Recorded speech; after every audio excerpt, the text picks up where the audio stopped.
Presidential candidate Fernando Haddad has visited former President Lula da Silva in prison to discuss how to approach the second round of Brazil's presidential election. The Workers' Party candidate says he's optimistic he will be able to beat far-right candidate Jair Bolsonaro despite the 17 points difference in the first round. The PT candidate says that during these 3 weeks, their two projects for Brazil will be properly discussed. We will have a very important opportunity to compare these two proposals so that the voter has an opportunity that, in my opinion, they did not have in the first round. So the opportunity is very important for us. And Lula da Silva has encouraged Brazilians to support Haddad via Twitter. The former president made a call for volunteers to support the Workers' Party candidate. And the Workers' Party has drawn up a plan of measures to boost Haddad's campaign in the lead-up to the runoff. The plan includes creating WhatsApp groups among millions of supporters to share with family and friends the candidate's proposals and make him better known, face-to-face contact with similar groups to explain the threat of barbarism that the leading candidate Jair Bolsonaro represents, explaining why Haddad is the only candidate with the qualities and experience to lead Brazil, and making better use of the PT's website and social media to spread the message. Our correspondent in Sao Paulo, Ignacio Lemus, has more. So the first round of the elections is done, with 46% for Jair Bolsonaro, the far-right candidate, and 29% for the Workers' Party candidate Fernando Haddad. This is the new situation. We'll have a second round on October the 28th between the progressive forces and the ultra-right. Straight after the results, Fernando Haddad had announced that his campaign would start today. His first visit was to Lula da Silva in Curitiba. There he called on the different forces from the center to the left to unite in defense of Brazilian democracy. The question is whether with this the PT will be able to turn around the results, because there is a strengthening of the conservative and even military sectors who are clearly opposed to democracy in Brazil, who defend the military dictatorship and who have won a significant number of seats in Congress. And there's also been a rise in hate crimes, homophobic and sexist attacks and so on. So we'll have to see if this call by the Workers' Party to defend democracy with social justice is enough. Last night, a teacher of capoeira in Bahia was murdered after saying that he had voted for Haddad by a group of Bolsonaro supporters. So this is the worrying situation we see now after the first round of the presidential election. One side calling for freer gun laws, the other calling for social programs and better access to education in the run-up to the 28th of October. So let's take a closer look at the results in the first round. Bolsonaro needed to win 50% of votes plus 1 to win the presidency. He only obtained 46%. While Haddad won 29% of the votes, as for the rest of the candidates, center-left candidate Ciro Gomes remained in third place with 12% of the votes, and right-wing candidates Geraldo Alckmin and Enrique Meireles won 4.7% and 1.2% respectively. The Sao Paulo Stock Exchange surged more than 6% in early trading.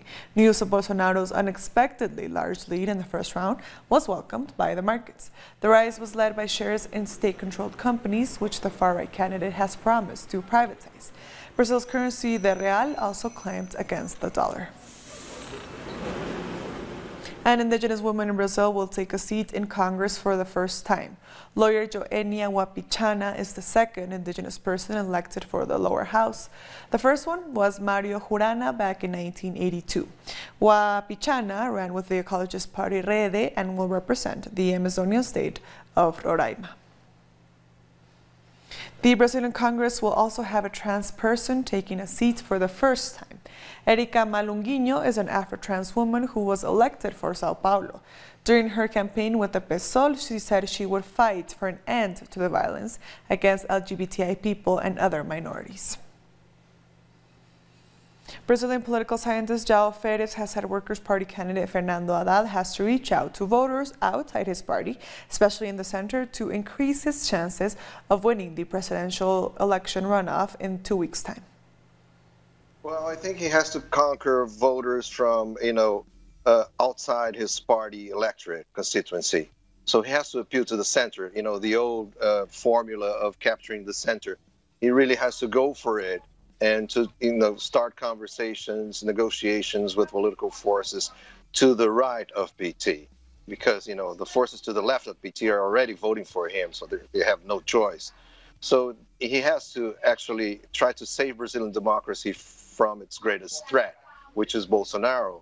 It is true, PT is the largest party, but, you know, Congress is a game of numbers, right? And comparing this Congress to the past ones, this one is much more conservative. And I think another reason for concern is the presence of the second largest party, which is Bolsonaro's party, you know, made out of people who are very much focused on the agenda of security. They defend, you know, arms for everybody, guns, you know, for everybody as a solution for violence, for security, personal security. So it's pretty bad. Another social movement leader has been murdered in Colombia. Jaime Rivera was a human rights campaigner and member of the coca substitution program in the department of El Cauca. He and his 2 sons were killed on Saturday. Rivera's death takes the number of community leaders murdered in Colombia to 474 since 2016. 27 leaders have been killed since President Iván Duque came to office 2 months ago. A UN report has confirmed that the countries that signed the Paris Climate Agreement are far from fulfilling their commitments. In fact, the global climate is on track for an increase of 3 to 4 degrees Celsius if countries continue on their present course. An urgent transformation of the world economy is required to avoid global chaos.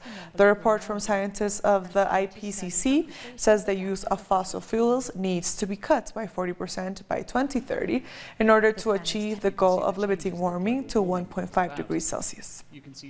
Limiting global warming to 1.5 compared to 2 degrees would reduce the number of people exposed to climate-related risks and susceptible to poverty by up to several hundred millions by 2050.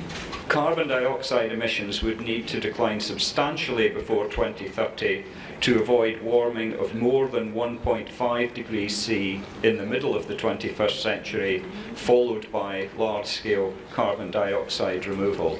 Earlier, we talked to Gregory Nemeth, professor of environmental studies at the Wisconsin-Madison University, who defends the use of negative emissions technology to prevent global warming.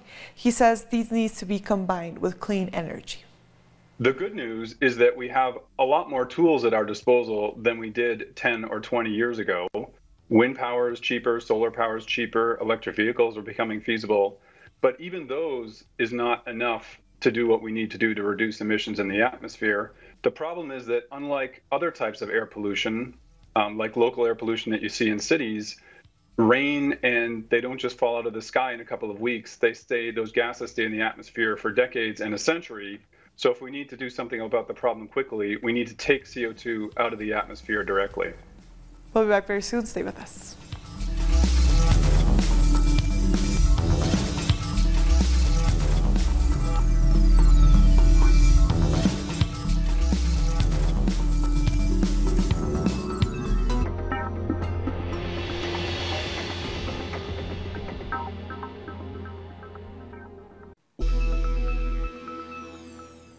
Welcome back. A national strike continues in Costa Rica after Congress approved a series of controversial tax reforms last Friday. It's the 5th week of union-led protests where workers downed tools. The tax reform project has been driven by President Carlos Alvarado Quesada. One more vote is needed for final approval of the measure. Here we are in Justice Square, which is the headquarters of the judicial power. The protest has moved from the assembly to this square because the justice system is one of the institutions to be consulted about the tax reform. Protesters want the courts to reject this package of 4 laws that was approved by 35 against 22 votes last Friday. But the general strike will continue for an indefinite period after this first month. They will keep until this plan is rejected, and a roundtable with citizens and different productive sectors is called to produce a new tax reform that supports workers. October 9th marks the 51st anniversary of the assassination of the revolutionary leader Ernesto Che Guevara. Progressive leaders in Latin America have already begun commemorating the date. Venezuelan President Nicolás Maduro celebrated Che Guevara's legacy, saying on Twitter, "Che's conviction for the construction of a decent and equal world continues to inspire new generations who fight against the interventionist actions of the U.S. empire." Bolivian President Evo Morales also celebrated Che Guevara via Twitter. Morales recalled that in 1967, Ernesto Che Guevara fought his last battle in Bolivia. He was captured and transferred to La Higuera, where he spent his last hours. "We commemorate and appreciate your fight. Hasta la victoria siempre." Our correspondent in Bolivia, Freddy Morales, has more. On October 8, the region of Valle Grande remembers Ernesto Che Guevara and his comrades. Many people are marching to the community of La Higuera, where Che Guevara was detained and executed by a Bolivian military officer 51 years ago. The little school where Che Guevara spent his last hours has been turned into a museum. A group of Cuban doctors are currently working in the region, keeping Che's legacy alive by providing medical assistance to the poorest sectors. The Villa Grande region is holding several events in memory of Che Guevara. In the area where his remains were found, the local government inaugurated a cultural center. In the city of La Paz, 2 events are planned for today, one in the presidential palace and another in Plaza Murillo. We thank Freddy Morales for that information, and Bolivia is about to choose a new junior partner to help industrialize its lithium deposits. The country has already reached an agreement with a conglomerate of German companies to start exploiting one of the deposits. There are also Russian and Chinese firms interested. Bolivia is believed to have one of the largest lithium reserves in the world.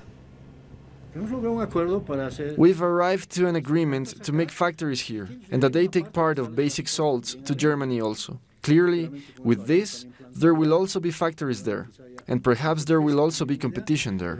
Colombia has registered a 14% increase in children dying of starvation. A report by the Ombudsman Office has rung the alarm, but organizations say the government is ignoring it. 162 children under 5 died of starvation and associated causes between January and September this 2018. 21 more compared to the previous year. Organizations are urging the government to take measures. After Saturday's earthquake, thousands of Haitians are now living in tents. Citizens stay outside their damaged homes following Saturday's seismic event that killed at least 14 people. Rescue agencies are trying to provide support to the victims, while President Jovenel Moïse has also promised to assist them. Heavy rains have battered Central American countries, killing at least 12 people. The torrential rains caused mudslide in Honduras, which killed 2 children and their mother. The rain destroyed houses and forced thousands to leave their homes. According to local authorities, 6 people were killed in Honduras and 7,000 were forced to evacuate. In El Salvador, the head of the country's civil protection agency said 2 people were killed and 10 others injured. In Guatemala, the heavy rainfall has affected 8 departments, caused the overflow of rivers, and at least 1 disappears. The National Coordinator for Disaster Relief has called on citizens to be alert and take precautions. Authorities said that a low-pressure system located in the Atlantic Ocean has strengthened and rain expected to increase in the next hours. Rescue units continue to search for an 11-year-old child that was dragged away by the Pentacalpa River in San Marcos. Regional and municipal elections took place in Peru on Sunday. Nearly 13,000 authorities were elected from over 150,000 candidates. One of the biggest developments of the day was the fact that Fujimorismo lost almost in every single race, despite the fact that voting is mandatory. Absenteeism reached nearly 20%. A festival in Mexico City over the weekend showcased traditional Mexican stories and promoted their local traditions. For some people, it is only tradition. But for the organizers of this event, this festival means much more. They try to rescue the history behind Mexican craftsmanship, music, and food. Mexico has a lot of traditions and culture that must be carried on. That is why we decided to create this festival, to preserve our stories. Epifanio Mendez says that he learned pottery when he was a kid. Now, at 86 years old, it is very important to him to teach his knowledge to new generations. I feel very proud. I feel happy because our craftsmanship and the Zapoteca language are still alive. Among Mexican traditions, music has a special meaning. Young people from the capital have even appropriated the cultural heritage of other regions in the country, like a rhythm known as son guerrerense. We found ourselves in this path. We liked it and we wanted to devote ourselves to it. For us, it represents joy, music, playing something that is being forgotten. Almost no Mexican celebration is complete without confetti. The family makes party decorations for Christmas and Dia de los Muertos, the same way they were made generations ago. We are very proud when people congratulate us, because we still make confetti by hand. In a nation with 61 languages still being spoken, Mexican stories, craftsmanship, gastronomy, and music are intangible heritage, and they must be preserved.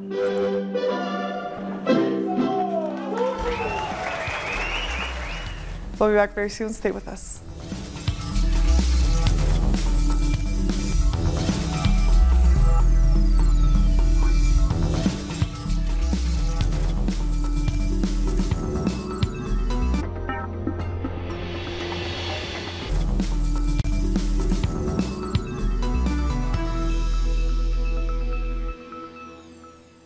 Welcome back. Palestinians have gathered to protest once again in the Gaza Strip. At least 11 demonstrators were wounded by Israeli forces. They are protesting at the maritime border with Israel, urging for the end of the blockade in the Strip. Citizens in Bulgaria are paying tribute to murdered journalist Victoria Marinova. The 30-year-old TV anchor was found raped and murdered in a park. She had reported on an investigation into alleged corruption by local politicians and businessmen involving EU funds. Activists want to clarify the case and urge for justice to be served. We have two demands. First, we want an independent international investigation on Victoria's murder and the corruption scandal GP Gate. The second demand is the immediate resignation of the main prosecutor, Sotir Tsatsarov, and the mafia government of Boyko Borisov. And thousands of students and lecturers in Zambia are protesting police brutality after a female student was killed when a police fired tear gas into her room. Vespers Shimusila, a fourth-year student at the University of Zambia, suffocated. Another student fractured her legs and spine after she jumped from the third floor of her hostel to escape a fire caused by a tear gas canister. The sheer unprofessional conduct of the police who acted in a brutal way to basically discharge tear gas in a room at that time of the night. As a former student of that university, I know what university life is. I know that demonstrations have always been there. Even more than 30 years ago, when I left university, demonstrations were there, we found them, they will continue. It's the nature of universities. And in Cameroon, opposition candidate Maurice Kamto is declaring victory in the presidential polls, despite a government warning not to announce unofficial results. Kamto, in making the declaration, says he believes he achieved his goal in Sunday's vote. At a media conference, he also called on President Paul Biya to hand over power peacefully. Biya, who is 85, has ruled Cameroon for nearly 4 decades. I call on the incumbent president of the Republic to organize the conditions for a peaceful transition of power in order to protect Cameroon from a post-electoral crisis that our country does not need. And Madagascar's election race officially begins with 3 presidential hopefuls launching campaigns ahead of the November 7th polls. This follows months of political tensions. Former President Marc Ravalomanana is once again throwing his hat into the ring. Andry Rajoelina, the 2009 coup leader, is also contesting. Both men expressed confidence going in. I really trust in our victory. You are the proof that Antananarivo is ours. I am convinced that in a month and a half, we will start writing a new story for Madagascar. And Spanish gynecologist Eduardo Vela has been acquitted by a court in Madrid in the famous stolen babies case. The doctor was found guilty of faking births and falsifying official documents. However, the 86-year-old couldn't be convicted because the statute of limitations on the case had run out. Dr. Vela was the first person to go on trial for his role in the stolen babies case during the dictatorship of Francisco Franco, where babies would be taken from their mothers and given to infertile families. The Turkish government is seeking permission to search Saudi Arabia's consulate in Istanbul after a prominent Saudi journalist went missing there last week. This request was made after the foreign ministry summoned the Saudi ambassador for a second time over the disappearance of Jamal Khashoggi. We demand his immediate release if alive. If not, we would like to know what exactly happened to him and the details of what happened. And we demand from the international community to pressure Saudi Arabia and Mohammed bin Salman to tell us exactly what happened inside that consulate. 2018 Nobel Peace Prize awardee Nadia Murad says humanity and politics must go hand in hand. She made the appeal while speaking to the press in Washington.